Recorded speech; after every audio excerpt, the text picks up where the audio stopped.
Welcome to another edition of Turn 6 Garage. Today we're discussing my daily driver, my 2009 Audi A4 1.8 turbo manual. The car that I learned to drive in, the car that I still own after 11 years. And in those 11 years, what's this car been like? Has it been a decent car, or has it been an unmitigated disaster? Well, in the 11 years and 78,905 Ks I've done in this car, well, I actually have done a bit less than that. I got the car with 750 Ks back in 2011. My dad got it then, and him and I have driven it then ever since. And it was a 2-year-old demo at Audi Centre Sydney that they didn't really want, and it was being offered for the same price as a second-hand A4. Yeah, new car for the price of a used one, and with none of the problems, and some warranty left in it, about 9 months of factory warranty left on it. So it was a pretty good deal back then, and it's been a pretty good car. It's been maintained and looked after from the word go, and yeah, there's been a few things here and there that have been wrong with it, but nothing that's been especially major. Now obviously you'll be thinking B8 A4, nothing especially major. Why would this be the case? Well, first and foremost, this is a manual and doesn't have the frankly execrable Multitronic gearbox. It likes to fail quite often. If this was a Multitronic, I would have probably gone through 2 transmissions by now. And it also is a 1.8 turbo, which, yeah, it does burn a bit of oil, but it doesn't burn it to the same level that the 2-litre turbo does at the same period. So it's in a good spec, and it's been looked after. Now, the things that have gone wrong with this car are both front door actuators, a common VAG issue throughout the range. It's some front control arms, again, pretty standard issue for most cars with this sort of mileage on it. And it hasn't needed anything else. It's never needed any major engine work. It's been fully serviced. It's been run on 98 petrol. There's been nothing to report on this car in terms of reliability. There's been no showstoppers in terms of reliability. It's not been a car that's been troublesome. Okay, when I was learning to drive it, I did find the gearbox to be a little hard, but it's fine. It's been a very good car to me. Still in the original clutch, needed to do brakes and tyres, but just general maintenance. Now, one thing I will say is that the manufacturer parts pricing in Australia is quite expensive, to say the least, and all my part sourcing from Europe is going to help me a lot on this car. So the parts that are from Europe, so the wear and tear parts, all the engine, transmission componentry and suspension componentry, they're actually quite reasonably priced and quite easy to get in, unless you of course have an automatic, which of course in the Audi they don't supply anywhere near as many drive shafts, transmissions. If the car wasn't popular in that spec in Europe, it's going to be a bit harder to find bits for. But being that mine's a manual, I'm going to have no trouble with that. And this is the way Audi envisaged you bought this car. Because as a manual, this is a truly wonderful car. As an automatic, it's not very good. The one transmission that makes this thing is a manual, because it's lighter over the front wheels. The gearbox itself is actually really nice to use, and it liberates the engine. The engine can rev as much as it wants and doesn't feel like it's being held in place by its CVT transmission. So this car has seen a lot with me. It has seen me go through high school. It's seen me go through university. It's still going through university. Yes, it's taken me that long to get to my career, but I digress.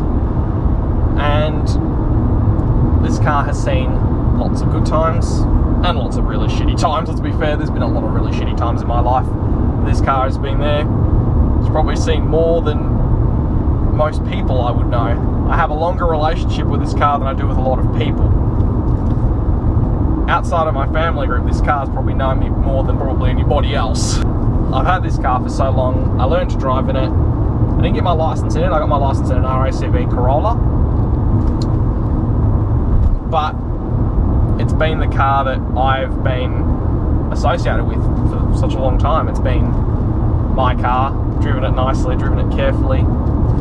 Only things that ever happened, I haven't hit it. Only things that ever happened in terms of paintwork was the driver's side front guard. The most expensive Chinese takeaway I've ever had. Some moron in a bronze 2005 Honda Civic sedan in September 2013 decided to reverse into it and drove away. Bastard. And if you are that individual, I would like you to contact me, but I doubt you will. You probably drove away and didn't care. It's an Audi. Especially an Audi with L plates on it. One thing I can say, this A4 has been a great car to me.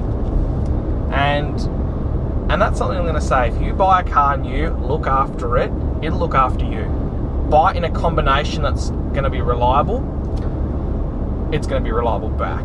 It's all about, when it comes to buy your next car, think about what you're buying it with. Engine, transmission combination, manufacturer, electronics, comfort systems.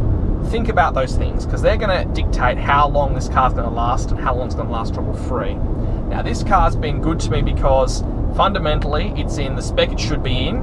A4, manual, not an auto, manual, which you can't get anymore in Australia. 1.8 turbo petrol engine and bugger all electronics on it. Basically, this is the base spec A4. It's not very highly equipped for an A4 of its period. It's only got Bluetooth. Got standard brilliant black paint, standard Milano black interior, standard air conditioning, standard single slot CD player. It's got the ESP and the 6 curtain airbags, but it hasn't got a lot on it. And that's what's been good for this car. Less to break. So, if there's one thing you can take from this, yes, my A4 is a good car. Yes, a B8 A4, if you look after it, is a great car. When you're coming to buy your new car and you're looking for a faithful companion that's going to last you a very long time, think about what you're buying. Same with a used car. Think about what you're getting at. Think about all the things it's got. All the electronics, the equipment, the engine, the gearbox, everything. Some manufacturers have good cars, some have patchy cars. Now, it's very rare you'll find one that's good across the whole range. So, it's all down to the car, the combination, and the way you look after it. For example, if, like the Audis, Nissans, for example, you wanted an X-Trail, the one to buy in an X-Trail of the most recent generations is being the manual. If you bought a brand new T32 X-Trail with a 5-speed manual in base ST trim, it's going to be a faithful car to you. Much more faithful than the ST with a CVT. Same goes for multiple manufacturers. Subaru, same thing. Manuals in the Subarus are a lot more reliable than their automatic counterparts. Although head gaskets are things to be considered as well. Volkswagen, Audi products, it's manual only. Fiat. If you buy a Fiat with a manual, so for example, Nick's Panda, in its configuration with a 5-speed box, great car. Dual logic, piece of crap. Same can be said for Alfa, same can be said for some of the BMWs, although BMs are much better as autos now than they once were. It's all down to the car, the engine, and the equipment, and you looking after it. Put them all together in the right way, with the right combination, you're on a winner.